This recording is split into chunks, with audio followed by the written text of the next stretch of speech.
सहनाववतु सहनौ भुनक्तु सह वीर्यं करवावहै तेजस्विनावधीतमस्तु मा विद्विषावहै। ఓం శాంతి శాంతి శాంతి. ఈ సృష్టిని మనం పరిశీలిస్తే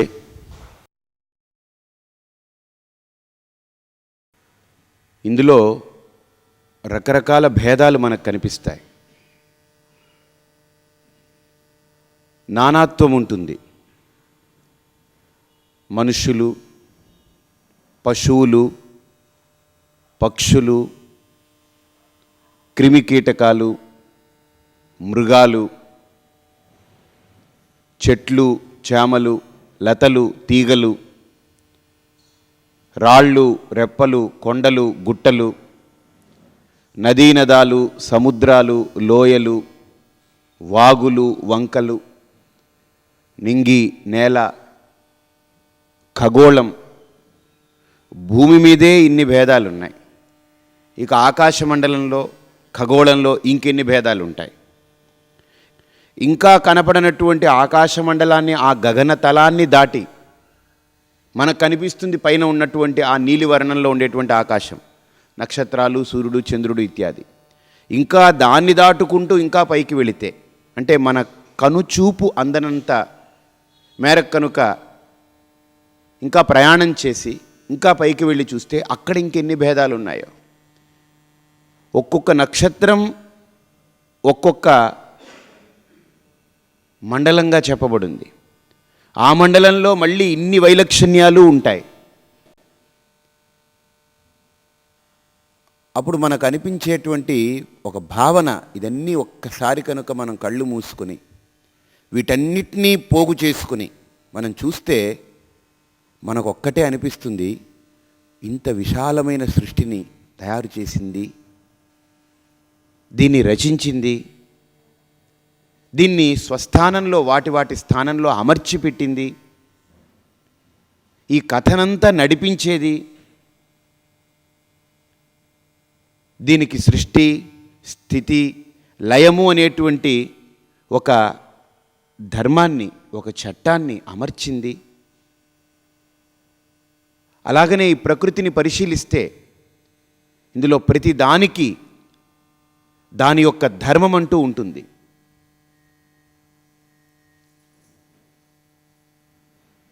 ప్రతి ఒక్కదానికి దాని యొక్క పరిధి ఉంటుంది. ఆ పరిధిని అతిక్రమించకుండా, ఆ పరిధిని, ఆ హద్దుని దాటకుండా ప్రతిదీ ఆ వలయంలోనే అది పనిచేస్తూ ఉంది. ఉనికిని పొంది అలాగా ఉంది. ఒకానొక కాలంలో అది కనుమరుగైపోతుంది. మరి ఇంత చట్టాన్ని, ఈ అద్భుతమైనటువంటి ధర్మాన్ని ఏర్పాటు చేసింది, ఈ సృష్టిని రచించింది, నిజంగా పరిశీలిస్తే ఒక్క సత్యం అర్థమవుతుంది. ఏంటంటే మనం కాదనేది తేలిపోతుంది.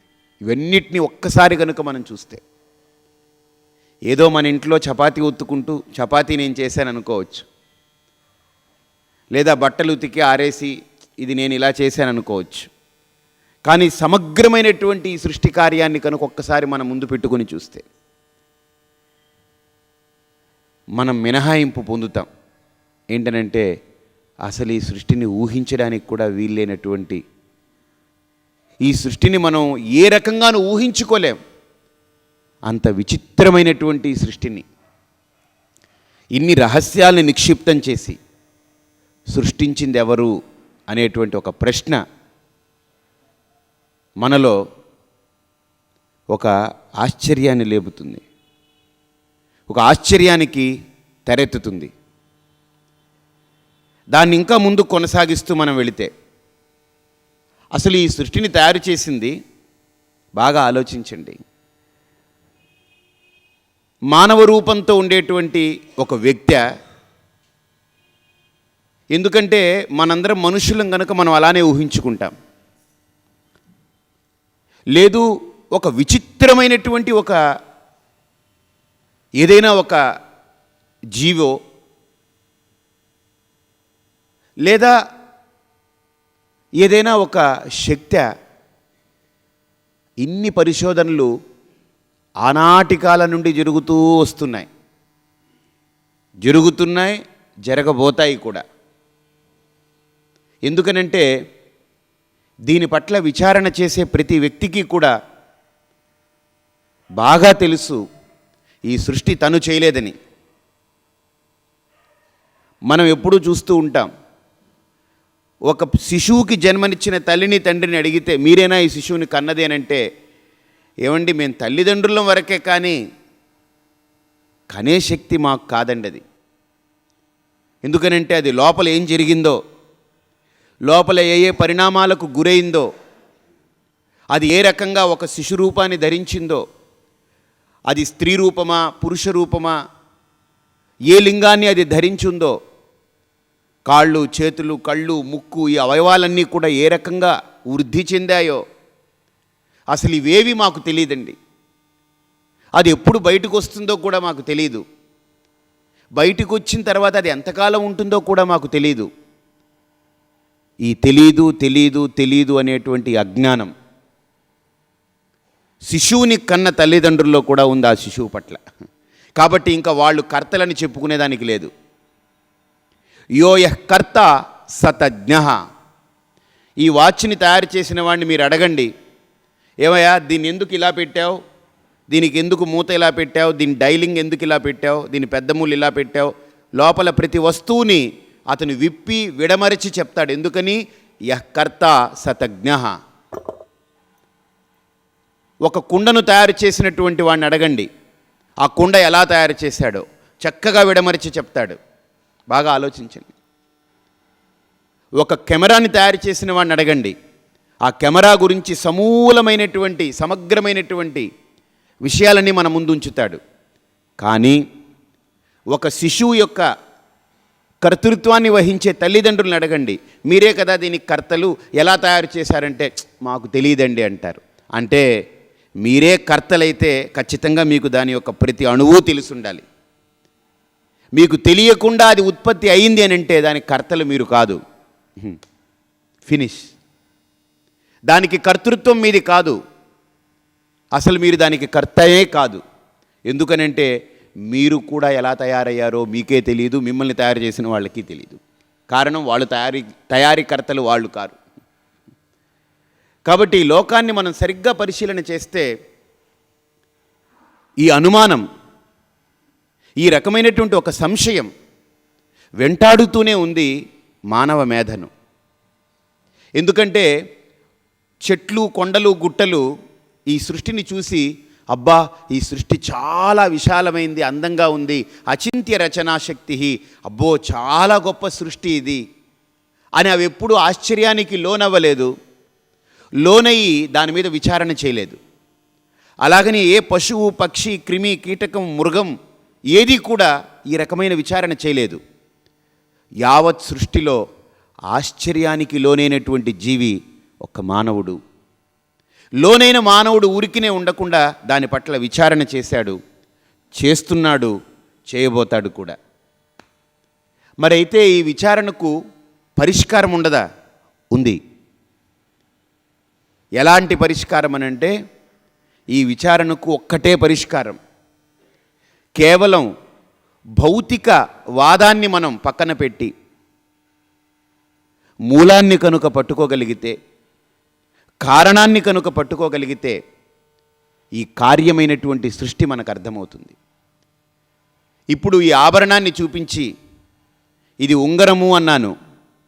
ఈ ఉంగరానికి కారణమేంటి అనేటువంటిది నేను వెతకాలనుకోండి, ఉంగరాన్ని పట్టుకుని దీనికి కారణానికి, దీనికి ఆధారము, దీనికి హేతు అయినటువంటి దాన్ని నేను వెతకడం మొదలు పెడితే నాకు దీని యొక్క మూలం బంగారం అని అర్థమవుతుంది.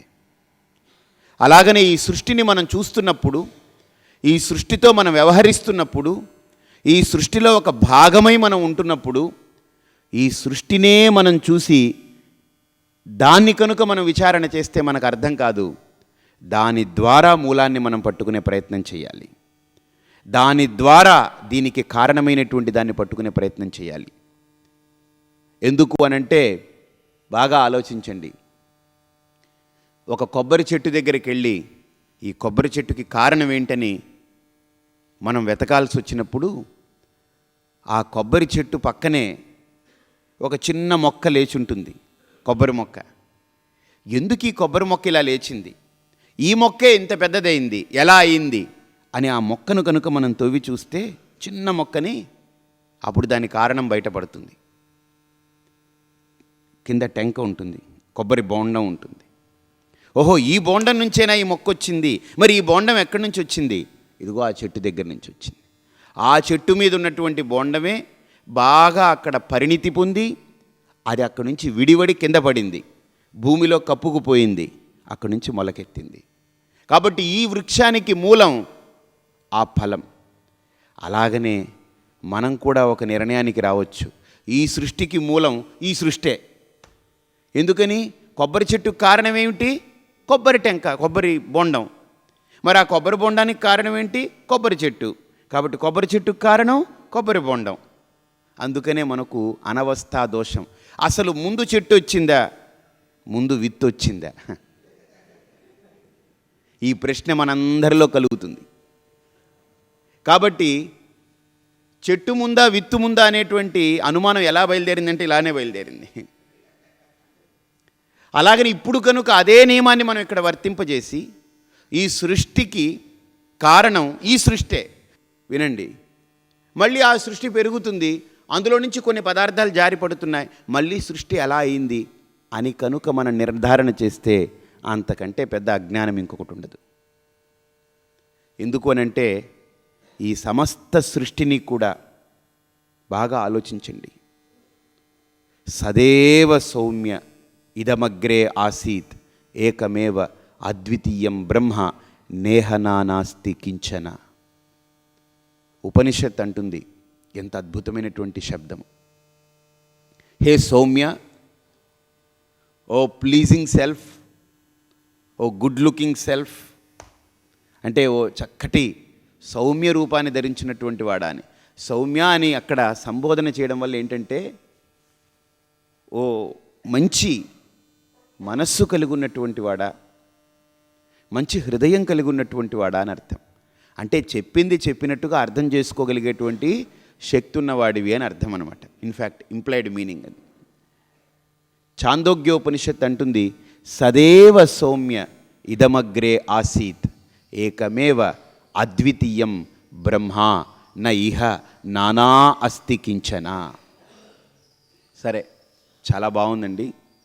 అసలు ఎలా వెతకాలండి ఈ విచారణ అంటే, మన ఋషులు ఏం చేశారనంటే, ఋషులకి ఈ విజ్ఞానవేత్తలకి, ఇప్పుడు మన సమాజంలో ఉండేటువంటి విజ్ఞానవేత్తలకి చిన్న తేడా. ఇద్దరూ విచారణ చేసేవాళ్లే. అయితే ఋషులకి విజ్ఞానవేత్తలకి తేడా ఏంటంటే, ఋషులు ఈ చర్మానికి లోపల విచారణ చేయడం మొదలుపెట్టారు, ఇలా వెళ్ళడం మొదలుపెట్టారు, ఈ చర్మం లోపల నుండి లోపలికి వెళ్ళడం మొదలెట్టారు. ఈ విజ్ఞానవేత్తలు చర్మం బయటకు వచ్చి విచారణ చేయడం మొదలుపెట్టారు. అది తేడా. పరాంచికాని విదృణత్ స్వయంభూ తస్మాత్ పరాంగ్ పశ్యతి నాంతరాత్మన్. ఈరోజు ఏ సైంటిస్ట్ అయినా చూడండి, వాడి మీద వాడు విచారణ చేసుకోవట్లేదు. అతను ఏం చేస్తున్నాడంటే అణువుల మీద, పరమాణువుల మీద, ఇంకా ఏదైనా ఉంటే వాటి మీద, ఇంకా ఏదైనా ఉంటే వాటి మీద విచారణ చేస్తూ ముందుకెళ్తున్నాడు. కాబట్టి భౌతికవాదము అనబడుతుంది దాన్ని. అందుకనే ఫిజిక్స్ అంటే భౌతిక శాస్త్రం అని పేరు దానికి. కెమిస్ట్రీ అంటే రసాయనిక శాస్త్రం. నో డౌట్ ఈ సృష్టిని కనుక మనం బాగా విడదీసి విచారణ చేస్తే ఈ సృష్టిలో ఈ రెండే సైన్సులు ఉన్నాయి. ఏమిటి? Physics, chemistry. ఇవి రెండే ఉన్నాయి.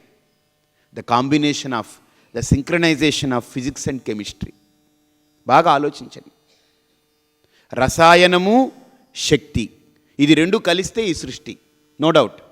కానీ రసాయనాన్ని, శక్తిని కనుక మనం విచారణ చేస్తూ ముందుకెళితే అగమ్యగోచరంగా తేలిపోతాం. ఇదిగో చెట్టు ముందా విత్తు ముందా అని. అందుకనే మన ఋషులు ఏం చెప్పారనంటే, అసలు బయట కనిపించే ప్రపంచాన్ని పక్కన పెట్టు, నువ్వు ఉంటేనే కదా ప్రపంచం, నువ్వు ఉంటేనే కదా ఈ సృష్టి గురించి ఆలోచిస్తావు. అసలు నువ్వేమిటో, నువ్వే ఈ సృష్టిలో ఒక భాగం కనుక నీ నుండి విచారణ మొదలుపెట్టు, నీ మీదనే విచారణ జరుపుకో, నీ పట్ల నువ్వే దాన్ని గురించి చక్కటి సదవగాహన పెంచుకో అని చెప్పి మన ఋషులు ఆత్మవిచారణ చేయించారు. వాళ్ళు ఏం చేశారు అనంటే పదార్థ విచారణ చేశారు, మన ఋషులు పరమార్థ విచారణ చేశారు. వాళ్ళు రూపాలని విచారణ చేశారు, మన ఋషులు స్వరూపాన్ని విచారణ చేయించారు. బాగా ఆలోచించండి. వాళ్ళు పదార్థం వరకే వెళ్ళి ఆగిపోతున్నారు. ఎందుకని? ఇక విచారణ చేయడానికి పదార్థం దొరకట్లేదు, ఇంకా అంతవరకే వెళ్ళిపోతున్నారు. ఇంకా ఆఖరికి ఏమి చెప్పారంటే, ఆఖరికి ఐన్స్టీన్ అనేటువంటి గొప్ప సిద్ధాంతకర్త, ఇప్పుడు అంతకు మించినటువంటి సిద్ధాంతకర్త లేడని ఈ సైంటిస్టులందరూ కూడా చెప్పడం, ఒప్పుకోవడం. E=mc² అనే సూత్రం ఉందే, అది చాలా గొప్ప సూత్రం. అది అంతటి ఐన్స్టీన్ కూడా విచారణ చేసి ఆయన ఒకటే అన్నాడు, నేను విచారణ చేస్తూ పోయాను, ఆగిపోయాను. ఎందుకనంటే ఇక ముందుకు వెళ్ళడానికి నాకు ఏ పదార్థం దొరకట్లేదు విచారణ చేయడానికి. అన్ని పదార్థాలు విచారణ అయిపోయింది, కానీ నా విచారణలో తేలింది ఏంటనంటే ఏదో ఒక అద్వితీయమైనటువంటి శక్తి, అమోఘమైనటువంటి ఒక శక్తి ఉంది, దాని నుండే ఈ సృష్టి అంతా ఆవిర్భవించింది, అదే ఈ సృష్టిని నడిపిస్తుంది, అదే ఈ సృష్టిని తనలోకి తీసుకుంటుంది.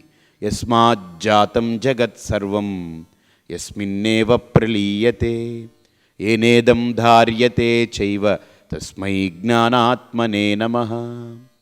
ఎవ్వని చేజనించు జగమెవ్వని లోపల నుండు లీనమై ఎవ్వని అందుడిందు పరమేశ్వరుడెవ్వడు మూల కారణం బెవ్వడు ఆది మధ్యలయుండు వాడెవ్వడు సర్వము తానైన వాడెవ్వడు. పోతన చూడండి, ఎవ్వడు ఎవ్వడు ఎవ్వడు విచారణ.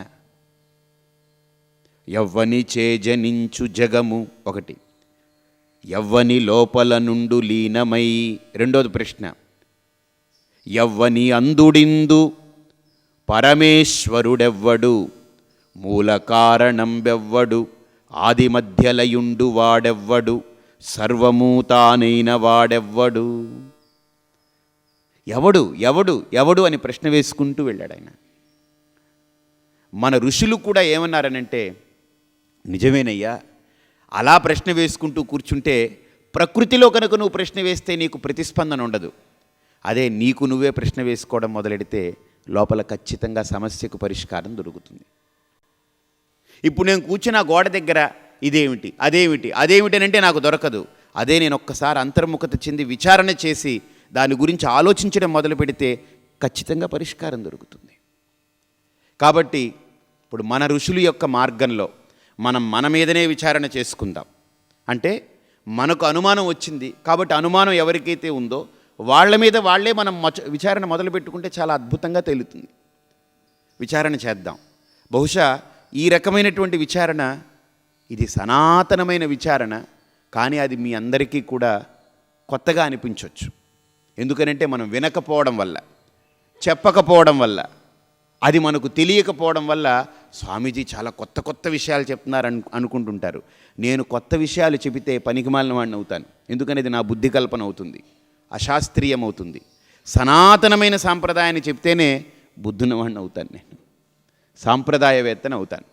కాబట్టి ఇప్పుడు నేను చేయించబోయేటువంటి విచారణ ఉందే, ఏ విచారణ అయితే మనం ఆత్మవిచారణ అన్నామో ఇంతకుముందు, పరమార్థ విచారణ అన్నామో, అది సనాతన సాంప్రదాయంలో మన ఋషులు ఆ విచారణ చేసి తత్వం దగ్గరకు వెళ్ళి నిలబడి, ఓహో ఇదే అన్నమాట అంత్యము, సా కాష్ఠ సా పరాగతి, ఇంతకు మించి వెళ్ళడానికి ఎక్కడికి అవకాశం లేదు అని సర్వత్రగం సమచింత్యంచ కూటస్థం అచలం ధ్రువం అక్కడికి చేరుకున్నారనమాట.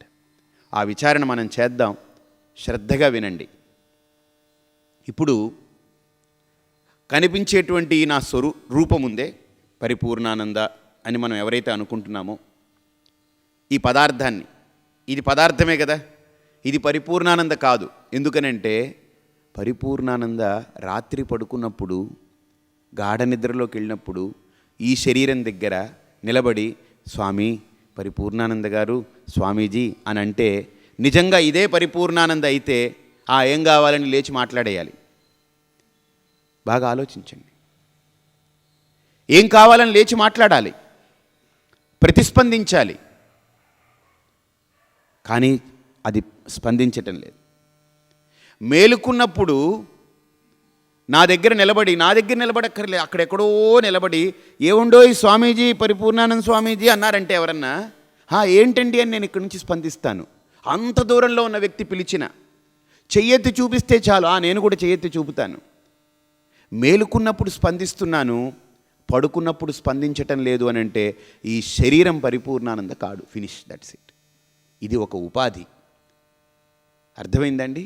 మనం ఇప్పుడు ఒక గ్రీన్ కలర్ షర్ట్ వేసుకున్నారు, మీరు అందరిలో నిలబడున్నారు. ఇప్పుడు నేను ఎవరికో చెప్పాలనుకోండి, ఏమండోయ్ ఆ గ్రీన్ కలర్ షర్ట్ వాడిని పిలవండి అన్నాను అనుకోండి, మీరు గ్రీన్ కలర్ షర్ట్ వాడు కాదు, నిజానికి ఆ షర్టు వేసుకున్నారు కనుక మిమ్మల్ని గుర్తించడం కోసం పిలుస్తున్నాను. మీరు అది విప్పేసి రేపు రెడ్ కలర్ వేసుకొచ్చారనుకోండి, ఇప్పుడు నేను నిన్న గ్రీన్ కలర్ వేసుకొచ్చారు కదా అని చెప్పి గ్రీన్ కలర్ వాడిని పిలవండి అని అంటే ఎవడికి అర్థం కాదు. అక్కడ మళ్ళీ ఆ రెడ్ కలర్ వాడిని పిలవండి అనే చెప్పాలి. అలాగనే ఆ జీవుడు దేహాన్ని అలా ధరించున్నాడంతే. జీవుడు ప్రాణధారి, దేహధారి. ఫినిష్. వాడు గ్రీన్ కలర్ షర్ట్ వేసుకుంటే వాడిని ఎలా అయితే గుర్తించామో అలాగని ఇక్కడ కూడా ఈ శరీరాన్ని ధరించున్నాడు కనుక వాడిని పరిపూర్ణానంద అని పిలుస్తున్నాం. దీనికి ఒక పేరు. గ్రీన్ కలర్ అనేటువంటి ఆ పేరు ఎవరికి? మనిషికా షర్ట్కా? గ్రీన్ రంగు దేనికి? షర్ట్కి, మనిషికి కాదు. ఏమంటే గ్రీన్ కలర్ షర్ట్ వాడిని పిలువనంటే ఆ గ్రీన్ కలర్, ఆ గ్రీన్ రంగు దేనికి అవ్వబడింది? మనిషికే, వస్త్రానికే? వస్త్రానికి. అలాగనే పరిపూర్ణానంద అనే పేరు ఈ శరీరానికి కాదు, గుర్తుపెట్టుకోండి. ఇది పిండం మాత్రమే, దీనికి ఒక పేరు ఇచ్చామంతే. నిజమైన పరిపూర్ణానంద ఎవరైతే ఉన్నారో, ఎవరైతే ఉంటే ఇది పరిపూర్ణానందగా వ్యవహరిస్తుందో, ఎవరైతే లోపల ఉంటే ఇది పరిపూర్ణానంద స్వామిలాగా ఈ కాషాయ వస్త్రాన్ని ధరించి ఇదిగో ఇలా గంధాన్ని ధరించి బొట్టు పెట్టుకుని ఇలా వచ్చి కూర్చుంటుందో ఆ వ్యక్తి నిజానికి పరిపూర్ణానంద కానే కాడు. ఎందుకని?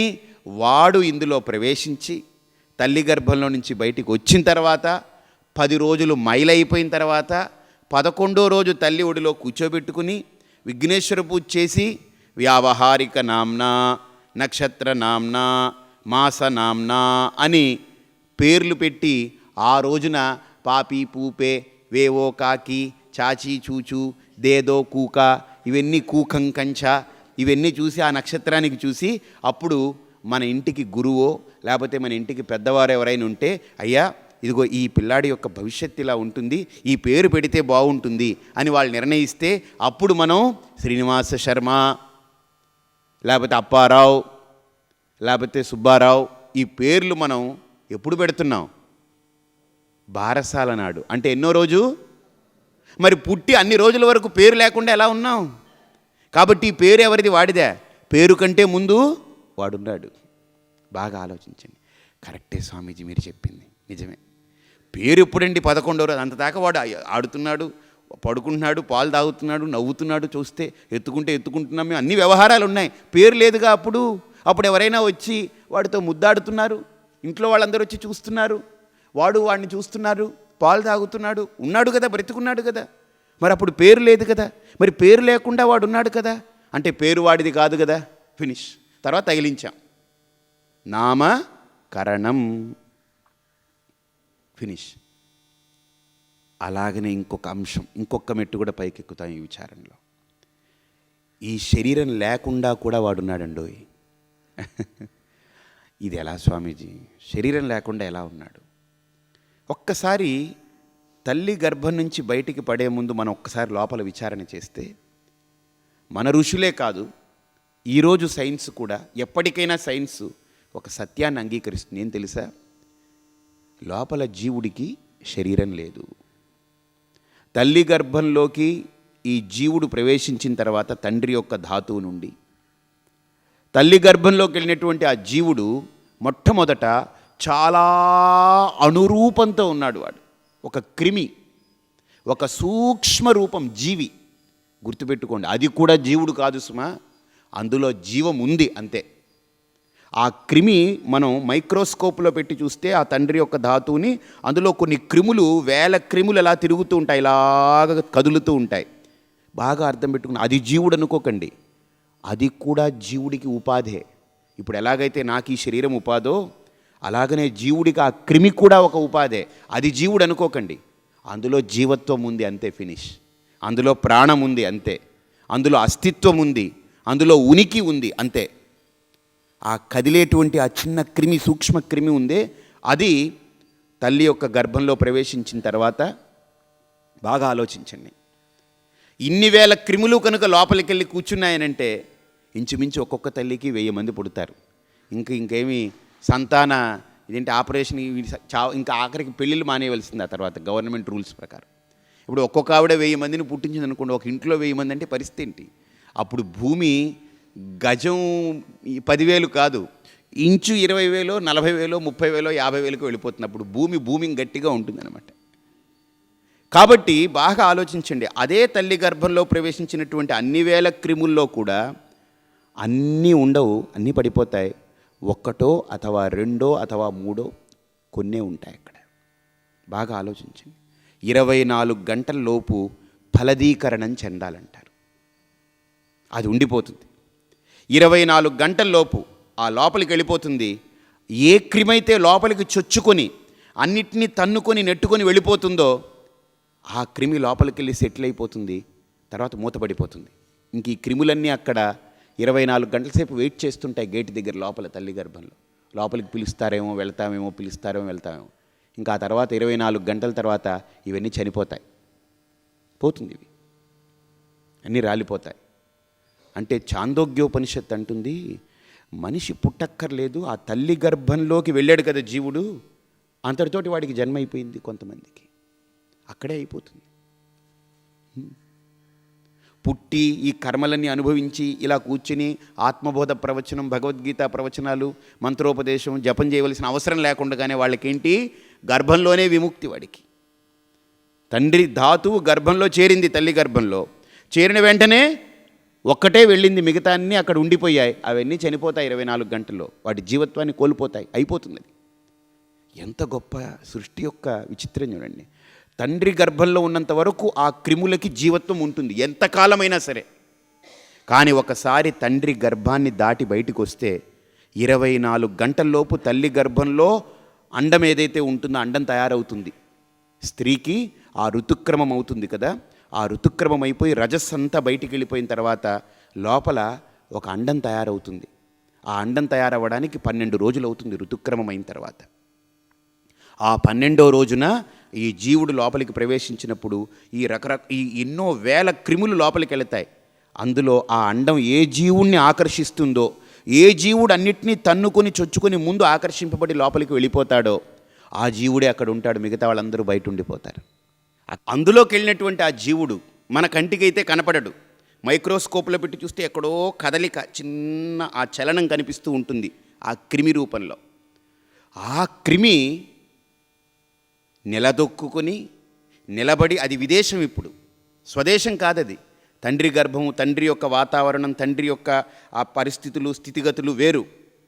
అక్కడి నుంచి తల్లి గర్భంలోకి వెళ్ళి పడింది కొత్త ప్రదేశానికి. ఆ 24 గంటల్లో ఆ జీవుడు అక్కడ నిలదొక్కుని అక్కడి నుంచి తను నిలబడి అక్కడ తను వేర్లూనుకుంటాడు. అక్కడ బాగా ఆలోచించండి. ఒక విత్తనాన్ని భూమిలో పడేస్తే ఎలాగైతే నిలబడి పైపెచ్చంతా ఊడి లోపల ఉన్నటువంటి ఆ శక్తి ఆ భూమికి వేర్లూనుకుని ఎలా అయితే మొలకెత్తుతుందో, ఈ అండంలో ఈ జీవుడు చేరి వాడు నిలదొక్కుని పెసరు గింజలా తయారవుతాడు. ముందు పెసలు ఉంటుంది కదా, శనగలో పెసలో ఉంటుంది కదా, అలా తయారవుతాడు. ముందు తయారై అక్కడి నుంచి ఒక మొలక బయటకు వస్తుంది. దాన్ని పిండము అంటారు. దాన్ని ఏమంటారు? పిండము. తల్లి గర్భంలో ఉండేది అండము, అందులో వాడు వెళ్ళి పిండ రూపాన్ని పొందుతాడు. చాలామందికి ఈ పిండ స్థాయిలోనే మరణిస్తాడు. దాన్ని గర్భస్రావము అని అంటారు, అబార్షన్ అంటారు, అబార్టెడ్ చైల్డ్. ఆ పిండమే ముక్కలైపోతుంది ఒక్కొక్కసారి అక్కడ నిలదొక్కోలేక. ప్రారబ్ధం. రుణానుబంధ రూపేణ పశు పత్ని సుతాలయ రుణం తత్ర విముచ్యంతి కాతత్ర పరివేదన. వాడు నిలదొక్కోకపోతే వాడి కర్మ, కానీ మనకెందుకు బాధ? పోయాడంతే. ఇప్పుడు ఇక్కడ కూర్చోకపోతే నేనెందుకు బాధపడాలి? వాడి కర్మ, వాడికి వినే యోగ్యత లేదు, పోతాడంతే. ఇప్పుడు రాజమండ్రిలో ఇంచుమించు ఒక 3 లక్షల మంది ఉన్నారు. 3 లక్షల మందిలో ఎంతమందికి ప్రారంధం ఉందో, ఎంతమందికి అర్హత ఉందో, ఎంతమందికి ఆ యోగ్యత ఉందో వాళ్ళే వస్తారు. ఇక్కడికి వచ్చి కూర్చున్నాడు. ఒక 5 నిమిషాల తర్వాత నేను ఏదో అనుకున్నానండి, ఇక్కడ ఏవో వేస్తారేమో అనుకున్నానండి, ఏం వేయలేదండి, ఆయన ఏదో ఇస్తారేమో అనుకున్నానండి, ఇలా అని ఏదో తీసిచ్చేస్తారు అనుకున్నానండి, అవి ఏమీ లేదండి, ఆయన కూర్చుని ఏదో చెప్పుకుంటున్నారు, వీళ్ళందరూ తలకాయలు ఊపుకుంటున్నారు, పుస్తకాలు రాసుకుంటున్నారండి, ఇది మాకు ఎందుకంటే నేను లేచి వెళ్ళిపోయాడు అనుకోండి, వాడి గురించి నేను బాధపడ్డం ఎందుకు? వాడి కర్మ, వాడి యోగ్యత లేదు, అయోగ్యుడు, ఫినిష్. అలాగనే ఇక్కడ కూడా గుర్తుపెట్టుకోండి, ఆ ఫలదీకరణ చెందినటువంటి అండంలో ఆ జీవి కనుక నిలదొక్కోలేకపోతే ఏ స్థాయిలో పడిపోయినా వాడికి అక్కడ యోగ్యత లేకుండా అయిపోయింది, ఫినిష్. మీది కాదక్కడ, వాడిది. బాగా ఆలోచించండి. అందుకనే మీరు బాగా ఆలోచించండి. అలాంటి స్థితిలో ఆ పిండ రూపాన్ని ధరించి ఆ ఒక పప్పులాగా అక్కడ మొలకెత్తినటువంటి చిన్న బీజంలాగా ఉన్నటువంటి స్థితిలో డాక్టర్లు ఏం చేస్తారంటే మందులు పెడుతుంటారు. ఆ మందులు ఎవరికి ఇస్తారంటే తల్లికి కాదు సుమా, దానికి ఆ పిండము నిలదొక్కుని అది వృద్ధి చెందడం కోసం తగినటువంటి వాతావరణం లోపల ఏర్పడాలని ఇక్కడ నుంచి ఇంజెక్షన్లు, మందులు ఈవిడ ద్వారా పంపుతుంటారు, ఈవిడ నిమిత్తంగా చేసుకుని. అర్థమైందా? ఇప్పుడు అక్కడ పొయ్యి ఉంది, మీరు బాగా ఆలోచించండి. మనం గొట్టం పెట్టి ఊదుతున్నాం, ఈ గాలి గొట్టంలో ఊదామంటే ఎక్కడికి వెళ్ళడం కోసం? అక్కడికి వెళ్ళి నిప్పుకు తగలాలి, అది రాపిడి పొందుతుంది. ఆ వాత స్పర్శ వల్ల అది ఇంకా ప్రజ్వరిల్లుతుంది. అందుకనే గొట్టం వాడుకున్నాం. అందుకని ఈవిడ కూడా ఒక గొట్టం లాంటిదే. ఈవిడ ద్వారా మందులు, ఇంజక్షన్లన్నీ పంపుతుంటే ఎక్కడికి వెళ్తుంది? అక్కడికి వెళ్ళి రాపిడి పొందుతుంది, అది ప్రజ్వరిల్లడానికి అది అవకాశం అన్నమాట. బాగా ఆలోచించండి. ఇది ఒక శాస్త్రం. ఇలా విచారణ చేస్తేనే మనకు అర్థమవుతుంది. సరే, అన్ని మందులు మింగాడు, అట్మాస్ఫియర్ కండ్యూసివ్గా ఉంది, లోపల వాడికి చాలా చక్కగా అన్నీ కుదిరాయి, అన్నీ అమరింది. ఇప్పుడు బాగా ఆలోచించండి. ఇప్పుడు 4వ నెల వచ్చిందనుకోండి, వాళ్ళలో ఇంకా వృద్ధి, పిండ వృద్ధి. 5వ నెల, 6వ నెల వచ్చేటప్పటికి అవయవాలన్నీ బయటకు వస్తుంటాయి. మీరు బాగా చూడండి, ఈ చేతులు ఇలా పొడుచుకొని వస్తుంది ఆ పిండంలో, ఈ 2 చేతులు ఇలా 2 మొక్కలా ఇలా పొడుచుకొస్తుంది, 2 కాళ్ళు ఇలా బయటకు వస్తాయి, తలకాయ పైకి పొడుచుకొస్తుంది ఒక ఉండలాగా, అంతే కనిపిస్తుంది, ఇంకా విశేషంగా ఉండదు అవయవాలన్నీ. 7వ నెల వచ్చేటప్పటికి కళ్ళు, ముక్కు, కాళ్ళు, చేతులు, సన్న సన్న వెంట్రుకలు, గోర్లు అన్నీ తయారైపోతుంది. ఎవరండి అది? Who is that author? ఆ సృష్టి ఏమిటి అసలు లోపల? ఆ శిశువుని అడగండి, ఏమీ మీ అమ్మకు తెలియట్లేదు, నీకు తెలుసా? వాళ్ళు దానికి ఆ బుద్ధి, ఆ జ్ఞానమే లేదు, అది అలా పడుందంతే. అక్కడ సుబ్బారావు, అప్పారావో, ఎల్లయ్యో, పుల్లయ్యో ఇక్కడంటే ఇంత అలరి చేసి ఆగమేఘాల మీద కంగారు పెడుతున్నారు, కానీ ఆ తల్లి గర్భంలో ఏమి లేదు, అలా పడున్నాడు, వాడికి అన్నీ పొడుచుకుని వస్తూ ఉన్నాయంతే, ఫినిష్. ఎలాగంటే ఒకటే ఎగ్జాంపుల్ చెప్పారు ఒక ఆయన. ఇప్పుడు ఇక్కడ మీరున్నారు, మీ జుత్తు మీకు మొలిచిందనుకోండి, మీకు తెలుసా? మీరేమైనా చేస్తున్నారా? మీకు ఎలాగైతే మీకు తెలియకుండా మీ జుత్తు, మీ గోర్లు మొలుస్తున్నాయో, అలాగనే తల్లి గర్భంలో కూడా ఆ పిండం నుంచి కళ్ళు, కాళ్ళు, ముక్కులు, చేతులు, అవయవాలన్నీ బయటికి వ్యక్తమవుతున్నాయి, అంతే. దానికేం సంబంధం లేదు, తల్లికి సంబంధం లేదు, ఆ శిశువుకి సంబంధం లేదు, కానీ జరిగిపోతుంది. అంటే ఈ చేసే వ్యక్తి ఎవరో ఒకడు ఉండాలి కదా, ఒక వ్యక్తో శక్తో ఏదో ఒకటి ఉండాలి కదా. బాగా ఆలోచించండి. దీన్ని ఇంత అర్థవంతంగా 1వ నెల ఇంత, 2వ నెల ఇంత, 3వ నెల ఇంత, 4వ నెల ఇంత, 5వ నెల ఇంత, 6వ నెల ఇంత, 7వ నెల ఇంత, 8వ నెల వచ్చేటప్పటికి ఇంత. అందుకనే 7వ నెల వచ్చేటప్పటికి 7వ నెల పూర్తవుతున్నప్పుడు ఒక కార్యక్రమం చేస్తారు స్త్రీకి, దాన్ని సీమంతోనయనము అని అంటారు. అంటే శిశువు పూర్తిగా వృద్ధి చెందింది, ఇక తల్లిగారింటికి పంపించేయాలి. ఎందుకంటే ఇంకా ఆవిడ కష్టపడకూడదు, బాధలు పడకూడదు, ఏడవకూడదు, ఇబ్బంది పడకూడదు, మానసిక ఒత్తిళ్ళకి, ఘర్షణలకి లోనవ్వకూడదు. అందుకని తల్లిగారింటికి పంపిస్తే ఎంతైనా మాతృప్రేమ ఉంటుంది కదా. అంటే ఎందుకు పూర్వం రోజుల్లో మన వాళ్ళు అలా చేసేవారు అని అంటే, ఈవిడ గర్భవతి, బాగా చూడండి, ఈవిడ ఇప్పుడు తల్లి కాబోతుంది. ఇప్పుడు ఈవిడకి తన తల్లి యొక్క ప్రేమ, తన తల్లి యొక్క స్పర్శ కావాలి, అప్పుడే ఆ శిశువు క్షేమంగా ఉంటుంది. అందుకనే పుట్టింటికి తల్లిగారి దగ్గరికి పంపుతారనమాట. అత్తగారి దగ్గర పెట్టారనుకోండి, అత్త స్పర్శ అవుతుంది, కానీ మాతృస్పర్శ అవ్వదు. అత్తత్త స్పర్శే, అంతంత స్పర్శే అది. మాతృస్పర్శ కాదు. అర్థమైందండి? ఆ మాతృస్పర్శ ఈవిడికి పడి ఈవిడ ఆ శక్తిని పుంజుకుని ఆ శాంతిని, ఆనందాన్ని పొంది ఆ తల్లికి అపురూపంగా తన కూతుర్ని చాలా అపురూపంగా చూసుకుంటుంది అక్కడ తల్లి. ఎందుకని? తన కూతురు తల్లి కాబోతుంది కనుక. ఎంత గొప్ప సైకాలజీ, ఎంత గొప్ప ఆ ఇంట్రా కనెక్షన్స్ అన్నీ కూడా మన ఋషులు ఏర్పాటు చేసి పెట్టారండి. ఎంత గొప్ప శాస్త్రం అండి. పుట్టింటికి పంపమనేవారు. ఎందుకని? ఏ రకంగా అక్కడ ఉన్న ఏదో ఒక చిన్న కలతో నలతో వచ్చిందనుకోండి, ఆ శిశువు డ్యామేజ్ అయిపోతుంది. మానసిక వికారాలు పుట్టేస్తాయి దానికి. పిచ్చి పిచ్చి. అందుకనే గర్భవతి నిండు చూలాల దగ్గర ఏ ప్రమాదకరమైనటువంటి వాక్యాలు చెప్పకూడదు. వాళ్ళ మనస్సుని క్షోభ పెట్టకూడదు. వాళ్ళని ఏ రకంగానూ బాధ పెట్టకూడదు. వాళ్ళకేం తినాలనిపిస్తే, వాళ్ళకి హితమైంది, వాళ్ళకి కావాల్సింది వాళ్ళకి ఇవ్వాలి. ఎందుకని? అప్పుడే నీ సంతానం నీ వారసులు. ఇదిగో నువ్వు డిపాజిట్ చేసావే బ్యాంకులో, దానికి వడ్డీ అసలుతోటి బయటకు వస్తుంది. మెచ్యూరీ 5 ఏళ్ల తర్వాత బ్యాంకులో. ఇదే ప్రాసెస్ అనమాట.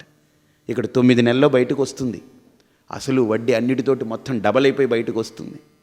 అది వచ్చేది దృఢంగా, క్షేమంగా, వర్చస్సుతో ఉండాలి అనంటే దాన్ని ధరించున్నటువంటి ఆ స్త్రీని చాలా జాగ్రత్తగా చూసుకోవాలి. పాలు మనకు ముఖ్యం. పాలవాడు వచ్చాడు, ప్యాకెట్ పోసాడు అనుకోండి, పట్టుకొచ్చాడు, మనం ఎలా పడితే అలా ఒక గిన్నె పట్టుకెళ్ళి పోయించుకున్నాం అనుకోండి, పాలు విరిగిపోతుంది. ఆ పాత్ర శుద్ధి కూడా చాలా ముఖ్యం. అలాగని ఇక్కడ కూడా ఆ శిశువుని, ఆ జీవుని ధరించి ఉండేటువంటి తల్లి కూడా ఏ రకమైన మానసిక వికారాలకి లోనవ్వకూడదు, మానసిక సంఘర్షణలకి లోనవ్వకూడదు. అందుకని ఆ నిండు చూలాలైనటువంటి స్త్రీని ఈ సినిమాలకి, ఈ బయట తీసుకెళ్ళి ఈ ఘర్షణలు, ఈ ఒత్తిళ్ళు చూపించకూడదు.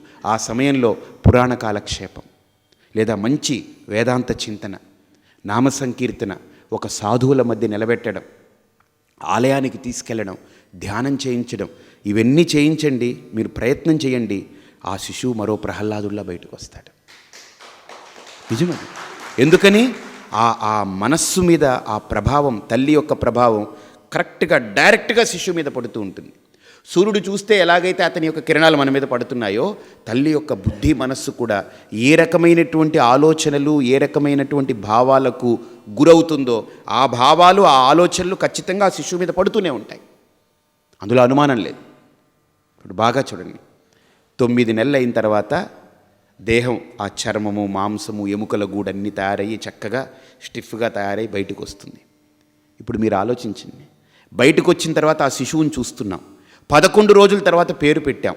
మీరు బాగా ఆలోచించండి ఒక విచారణ. మనమే ఇందాక ఒప్పుకున్నాం 11 రోజుల దాకా పేరు లేకుండా ఉంది కాబట్టి తగిలించాం. అలాగనే ఈ శరీరం కూడా 3 నెలల తర్వాతనే ప్రారంభమైంది తల్లి గర్భంలో. ఈ శరీరం రాకముందే నేను తల్లి గర్భంలో జీవిగా ఉన్నాను, ఒక పిండంగా. ఆ పిండ రూపాన్ని ధరించకముందే ఒక అణుక్రిమిగా ఉన్నాను తల్లి గర్భంలో. ఆ క్రిమిగా తల్లి గర్భంలో చేరకముందే తండ్రి యొక్క ధాతువులో ఉన్నాను. ఆ ధాతువులో చేరకముందే నేను మజ్జగా ఉన్నాను. మజ్జ అంటే ఎముకల మధ్యలో ఉంటుంది ఒక పదార్థం, గుజ్జు పదార్థం. అలా ఉన్నాను. ఆ మజ్జగా తయారవ్వకముందే ఎముక రూపంలో ఉన్నాను. దానికి ముందే మాంస రూపంలో ఉన్నాను. దానికి ముందే రక్త రూపంలో ఉన్నాను. దానికి ముందే రస రూపంలో ఉన్నాను. ఆ రసం ఎక్కడిది? తండ్రి తీసుకున్నటువంటి ఆహారం లోపల అరిగిన తర్వాత రసంగా మారుతుంది, మిగతాది పిప్పిగా మారిపోతుంది. ఆ రస రూపంలో ఉన్నాను నేను. ఆ రసంగా మారకముందే అన్న రూపంలో ఉన్నాను. ఆ అన్న రూపంలో రాకముందే వృక్ష రూపంలో ఉన్నాను. ఆ వృక్ష రూపం రాకముందే బీజ రూపంలో ఉన్నాను. ఎక్కడున్నానో ఏమిటో నాకేం తెలియదు. కాబట్టి నాకు ఒక రూపం అంటూ లేదు. ఇప్పుడేమిటో ఈ శరీరం చూసి ఇదే నేను పరిపూర్ణానంద అనుకుని భ్రమ చెందానా? చాలా శుద్ధ తప్పు. కాబట్టి నాకు శరీరమూ లేదు, నాకు పేరు లేదు, నామము నాది కాదు, నాకు ఇవ్వబడింది 11వ రోజు. రూపము నాది కాదు. ఎందుకని? ఏ రూపం నాది? ప్రతి రూపము మారిపోతూ ఉంది, ప్రతి క్షణం మారిపోతుంది. ఏ రూపం నాది? ఇక రెండవది, నేను చిన్నప్పుడు 10 ఏళ్లకు ఒకలా ఉన్నాను, 20వ ఏట ఒకలా ఉన్నాను, 30వ ఏట ఒకలా ఉన్నాను, 40వ ఏట ఒకలా ఉన్నాను, 50, 60, 70, 80, 90, పోయిన తర్వాత ఇంకోలా ఉంటాను. స్వామీజీ చనిపోయిన తర్వాత ఉంటాడా? ఓరి పిచ్చివాడా, నువ్వు పుట్టకముందే ఉన్నావు అన్నప్పుడు చనిపోయిన తర్వాత ఎందుకుంటావు? ఖచ్చితంగా ఉంటావు.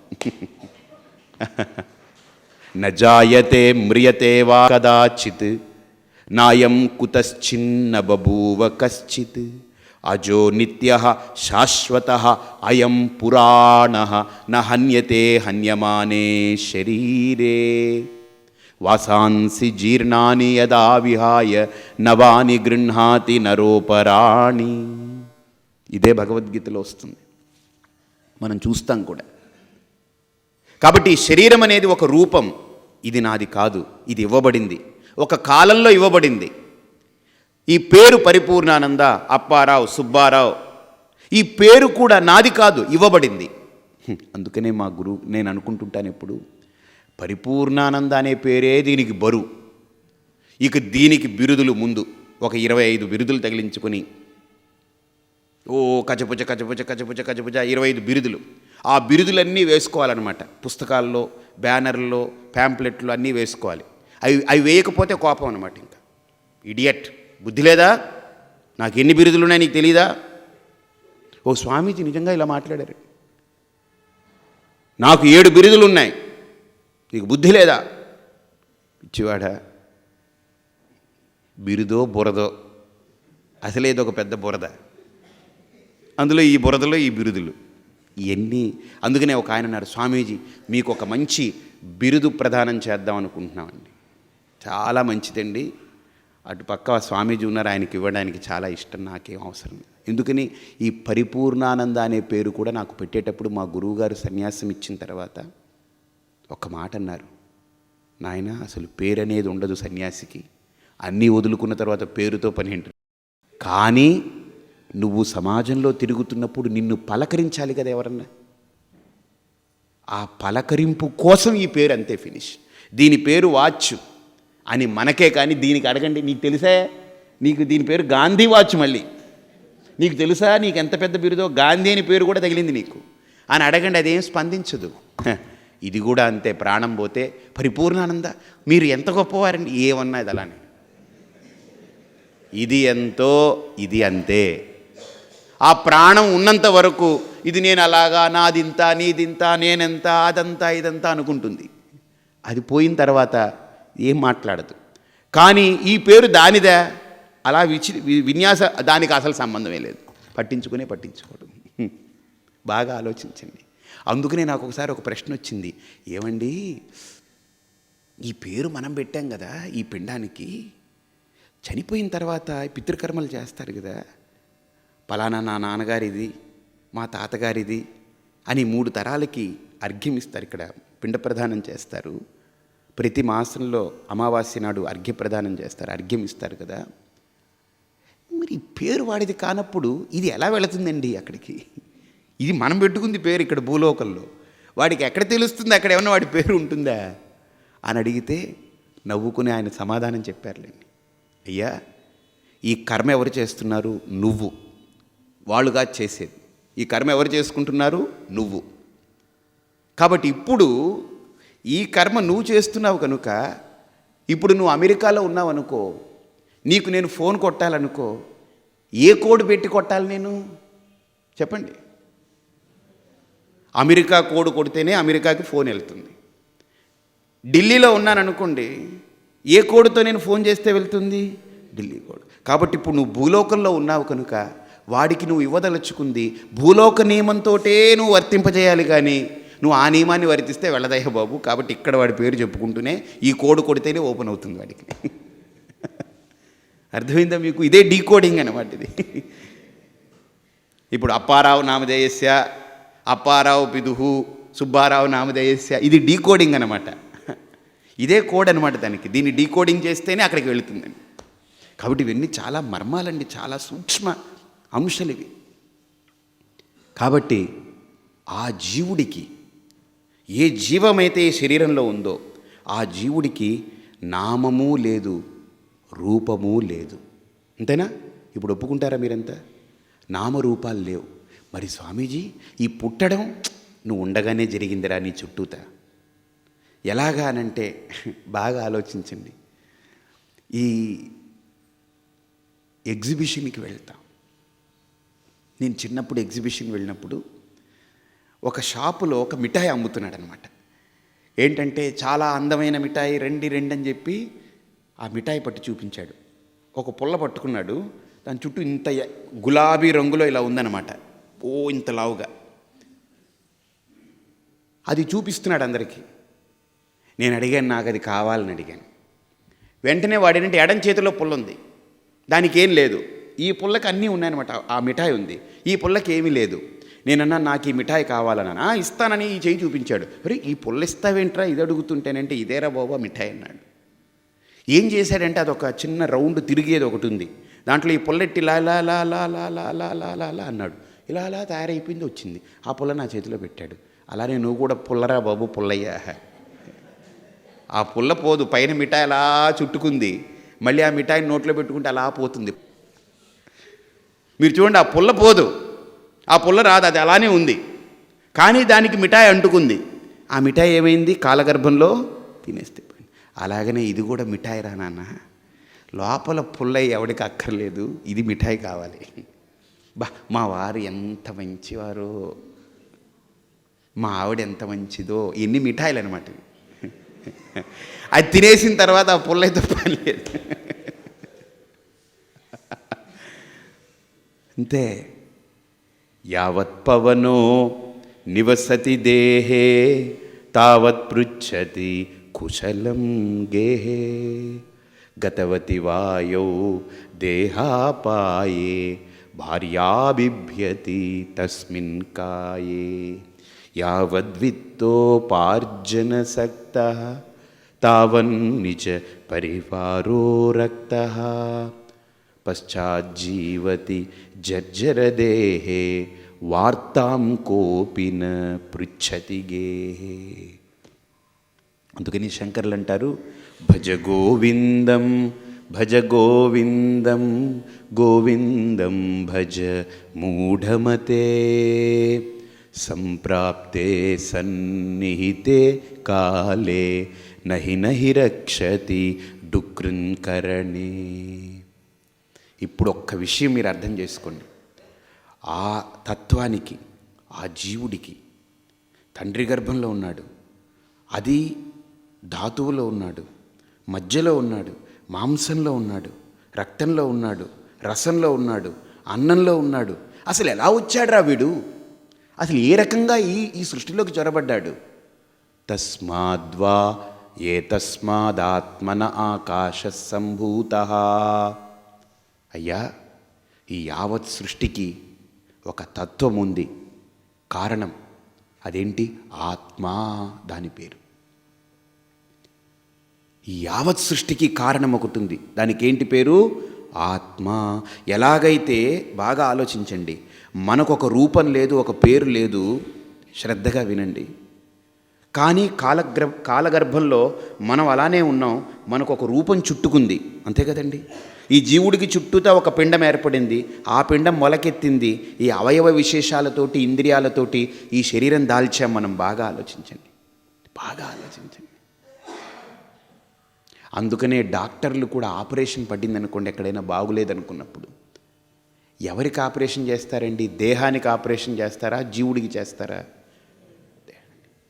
కానీ దేహానికైతే నొప్పి ఉండదండి. నొప్పి ఎవరికి? జీవుడికి. చూడండి, గమ్మత్తైంది.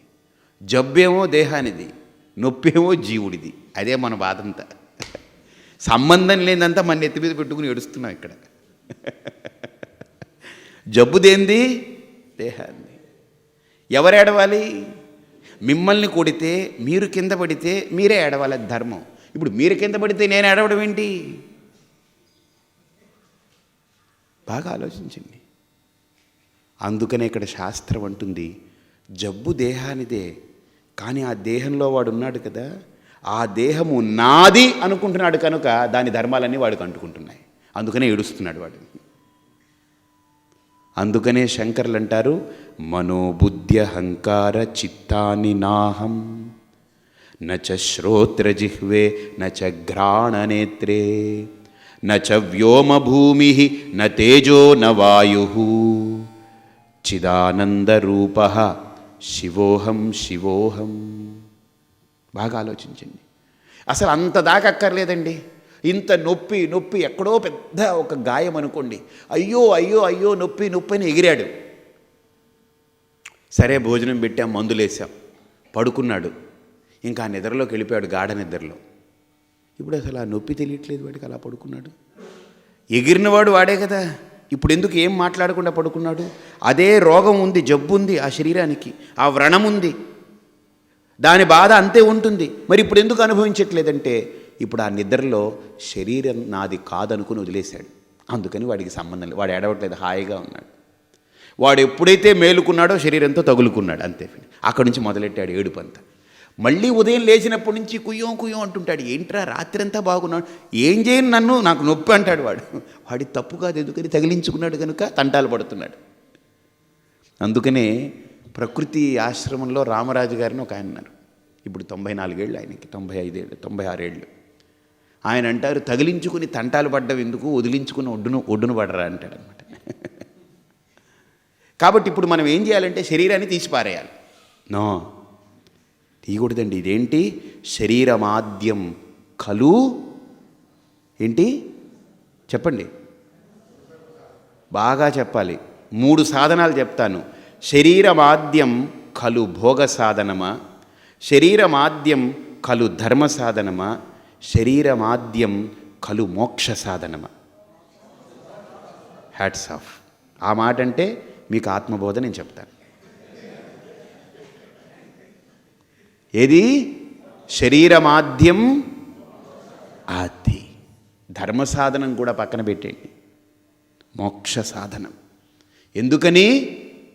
మోక్షమే మన లక్ష్యం. మోక్షం అంటే ఏంటి? జ్ఞానప్రాప్తిరేవ మోక్ష. జ్ఞానం అంటే దేని గురించి? బాగా ఆలోచించండి. ఈ దేహం గురించి కాదు సుమా, ఇందులో ఉండేటువంటి అవయవాలు ఇంద్రియాల గురించి కాదు సుమా, లోపల ఎక్కి దిగి నడిచి బయటకు వచ్చేటువంటి ప్రాణం గురించి కాదు సుమా, ఈ ఎముకల గురించి కాదు సుమా. దేని గురించి? లోపల ఉన్నటువంటి ఒక తత్వం ఒకటి ఉంది, దాని గురించి. తస్మాద్వా ఏతస్మాదాత్మన ఆకాశ సంభూత. బాగా ఆలోచించండి. ఎలాగైతే నాకు శరీరం లేదో, ఒక శరీరం నన్ను చుట్టుకుందో, నాకు పేరు లేదు, ఒక పేరు నాకు పెట్టబడింది, నామరూపాలు నాకు లేదు, అలాగనే ఈ సృష్టికి తత్వము మూలభూతమైనటువంటి పదార్థం ఒకటి ఉంది, దాన్ని ఆత్మ అంటుంది శాస్త్రం. దానికి కూడా నామరూపాలు లేవు, కానీ ఈ సృష్టి దాన్ని చుట్టుముట్టిందంతే, వచ్చింది, పెరిగిందంతే. ఎలా పెరిగింది? ఆ ఆత్మ నుండి ఆకాశం అనేది బయటకు వచ్చింది. ఆకాశాద్వాయు, అందునుంచి వాయువు వచ్చింది. వాయోరగ్ని, అగ్ని వచ్చింది. అగ్నేరాపహ, అందులో నుంచి జలం వచ్చింది.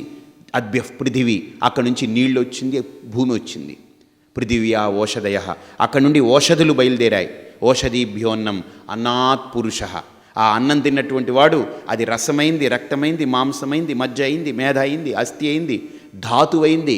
ఆ ధాతు తల్లి గర్భంలోకి వెళ్ళింది, అక్కడ ఒక పిండ రూపాన్ని ధరించింది, శిశు రూపాన్ని ధరించింది, ఇదిగో బయటకు వచ్చింది, ఇలా ఉంది. కాబట్టి నా నిజస్వరూపం ఏమిటి? ఆత్మ. అవునా స్వామీజీ? ఓహో, అయితే శరీరం నాది కాదు, ఈ పేరు నాది కాదు, నామరూపాలు రెండు నాది కాదు. మరి నేను ఆత్మ అంటున్నారు కదా, ఆత్మ కహ. అసలు ఆత్మ అంటే ఎలా ఉంటుందండి? పరిపూర్ణానంద అంటే ఇదిగో ఇలా ఉంటాడండి, ఇంత ఎత్తండి, ఇంత లావండి, ఈ కలరు ఈ కాంబినేషన్తో ఉంటారండి, ఈ బట్టలు కట్టుకుంటారు, ఈ విశేషణాలన్నీ చెప్తున్నారు కదా పరిపూర్ణానంద అనేటువంటి ఈ శరీరాన్ని గుర్తించడానికి. మరి ఇది శరీరం కాదు కదా, ఈ పేరు తంది కాదు కదా, ఇదంతా పెట్టబడింది కదా, ఇది కాలక్రమంలో ఇవ్వబడింది కదా. మరి ఇది ఆత్మ అనేటువంటిది ఎలా ఉంటుంది స్వామీజీ? ఆత్మాక. అక్కడికి వెళ్ళారు మన ఋషులు. ఎక్కడికి? కాదు, ఎవ్వని చేజనించు జగమెవ్వని లోపల నుండు లీనమై ఎవ్వని అందుడిందు పరమేశ్వరుడెవ్వడు మూల కారణం వెవ్వడు. ఒక ఆయన అన్నాడు, అది మూలనుందిరా బాబు, అందుకనే మూలం అన్నారు. అది కనపడకుండా మూలనుంది. ఎక్కడ? దానికి పోతనే చెప్తాడు, లోకంబులు లోకేశులు లోకస్థులు తెగిన తుది నలోకంబగు పెంచీకటికి నవ్వలనెవ్వండు ఏకాకృతినై వెలుగొందు. వాడు మూల కారణం.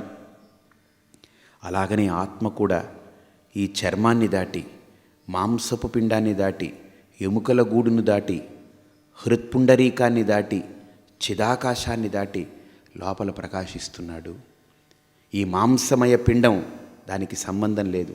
ఇది పెరుగుతూ ఉంది, తరుగుతూ ఉంది, కనుమరుగైపోతుంది, ఒకప్పుడు పడిపోతుంది. కానీ వాడికి చ్యుతి లేదు, నాశనం లేదు. అందుకనే దానికి పేరు ఆత్మ. అతీతి ఆత్మ. ఆత్మ కహ, ఆ ఆత్మ అంటే ఏమిటి అని అడిగారు. తప్పకుండా ఆ ఆత్మ యొక్క తత్వాన్ని బోధపరుస్తుంది ఈ గ్రంథం. అందుకని దీనికి పేరు ఆత్మబోధ అనే పేరు వచ్చింది. అందుకనే దీనికి పేరు ఆత్మబోధ. ఇప్పుడు మీరు ఏది గ్రహించినా గ్రహించకపోయినా పర్లేదు ఈ లోకంలో, కానీ ఈ ఆత్మబోధ కలగకుంటే జన్మ వ్యర్థమంతే.